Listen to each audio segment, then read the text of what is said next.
गंज बख्श।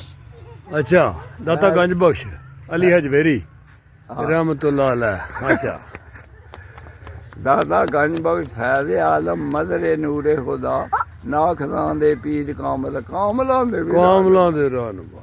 वाह वाह। तुम बैठो। हाँ जी तुम बैठो। ਅਸੀਂ ਤੇ ਉਹਨਾਂ ਕੋਲੋਂ ਮੰਗਾਂਗੇ ਜਿਸ ਤਰ੍ਹਾਂ ਅੰਦਰ ਅਸ਼ਕ ਨਹੀਂ ਰਚਿਆ ਕੁੱਤੇ ਉਸ ਚੰਗੇ ਵਾਹ। ਮਾਲਕ ਦੇ ਦਰ ਰਾਖੀ ਕਰਦੇ ਸਾਬਰ ਭੁੱਖੇ। ਸਾਬਰ ਭੁੱਖੇ ਨੰਗੇ। ਉਹ ਕੁੱਤੇ ਨੇ ਪੁੱਛਿਆ ਕਿ ਭਾਈ ਤੂੰ ਇਹ ਦੱਸ ਵੇ ਜਿਹੜੇ ਮੰਗਣ ਵਾਲੇ ਆਉਂਦੇ ਨੇ ਇਹਨਾਂ ਨੂੰ ਬੜਾ ਕੁੱਦ ਪੈਂਦਾ ਇਹਨਾਂ ਹੋਰ ਨਾਲ ਨਹੀਂ। अच्छा ਉਹਨੇ ਆਖਿਆ ਮੈਂ ਆਨਾ ਵੇ ਜਿਹਨੇ ਇਹਨੂੰ ਦਿੱਤਾ ਹੈ ਉਹਦੇ ਕੋਲੋਂ ਮੰਗੋ ਜਿਹਨੇ ਲੈ ਪਰਤ ਕੇ ਮੰਗਣਾ ਨਹੀਂ।